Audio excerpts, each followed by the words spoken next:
Tête en l'air, c'est une association qui a été créée par des parents et des enfants qui ont été suivis en neurochirurgie. Ils sortaient de plus en plus tôt, plus vite, mieux, mais après. Et un neurochirurgien nous a dit, nous on s'occupe de le soigner, mais rien n'est prévu pour après. Et donc voilà pourquoi, avec d'autres parents, j'ai créé l'association Tête en l'air. Nous aimons bien résumer les actions de Tête en l'air avec 3 mots. Accompagner, informer et alerter. Nous accompagnons les parents pour résoudre les problèmes qu'ils peuvent rencontrer, soit avant l'hospitalisation, soit après l'hospitalisation. Nous informons avec plusieurs médias, un site internet, un journal associatif, nous avons un guide également. Et puis après coup, on s'est aperçu que nos enfants, malheureusement, quand ils sont passés en neurochirurgie, parfois, ils demeurent un peu tête en l'air. Ils ont ce qu'on appelle des troubles des apprentissages, des troubles spécifiques cognitifs. Et c'est pour ça que l'association Tête en l'air a vraiment à cœur d'alerter le parent, les parents, d'une façon un peu soft. Il faut être vigilant, surtout à des étapes clés de la scolarité. Et puis l'alerte, elle se fait aussi dans l'entourage immédiat de l'enfant, avec les professeurs, les rééducateurs.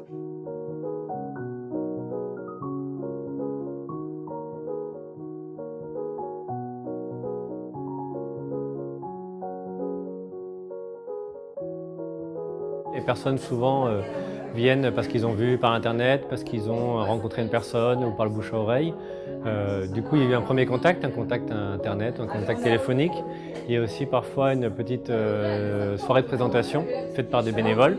Donc une fois que ces personnes-là disent que ça les intéresse, elles me rencontrent.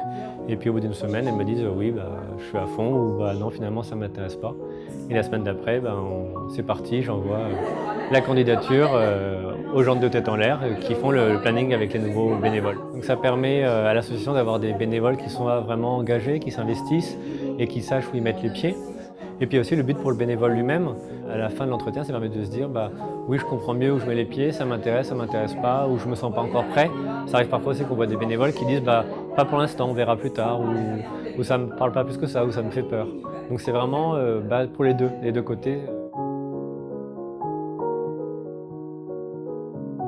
Je m'occupe principalement de l'organisation des petits déjeuners. Alors, les petits déjeuners sont organisés donc, tous les samedis matins. Nous sommes 2 à 3 bénévoles.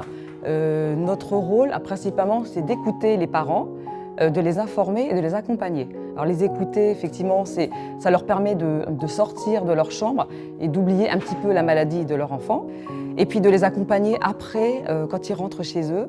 Donc on leur met à disposition un numéro de téléphone et une personne de l'association s'engage à les rappeler.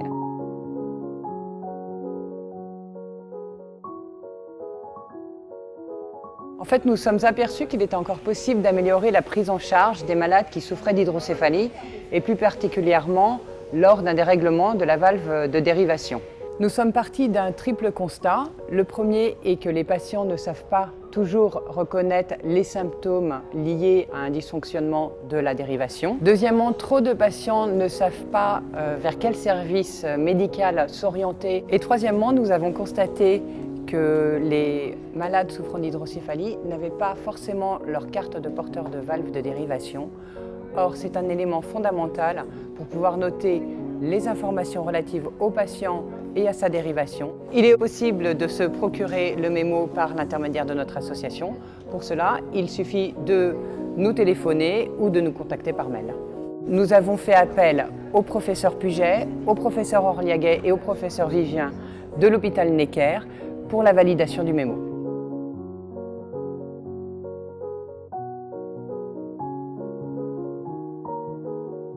Alors l'hydrocéphalie, pour faire simple, c'est l'augmentation du volume du liquide cérébrospinal dans les cavités que l'on a dans le cerveau. C'est quand même une pathologie qui est très fréquente.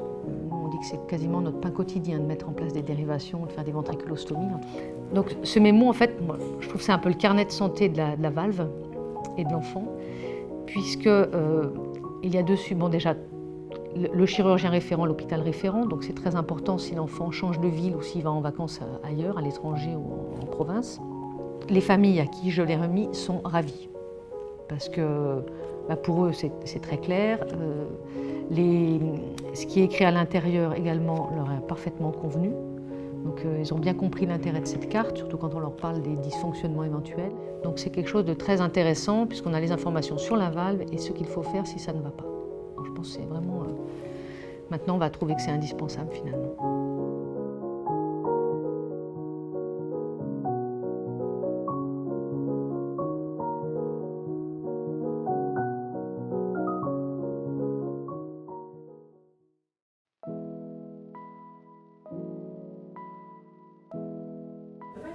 Déjà 15 ans, le temps passe vraiment vite. Qu'est-ce qu'on peut retirer de ce bilan? Plein de choses. Une longue route qui s'est faite avec des parents, des anciens patients, mais également d'autres bénévoles venus d'horizons très différents. Donc 15 ans, on se retourne, il y a eu pas mal de choses de construites, l'équipe s'est étoffée, les projets sont nombreux, les anciens, pour beaucoup, sont encore là. Je dirais que c'est une grande famille. J'avais toujours l'habitude de dire qu'une association avance au rythme que les bénévoles lui donnent. Finalement, en 15 ans, le rythme a été bon, même si parfois, je l'avoue, je m'énervais un peu parce que je trouvais que ça n'allait pas assez vite. Mais là, ça va trop vite là, en ce moment. Trop de projets, c'est génial. Donc, 15 ans, je vous dis dans 15 ans.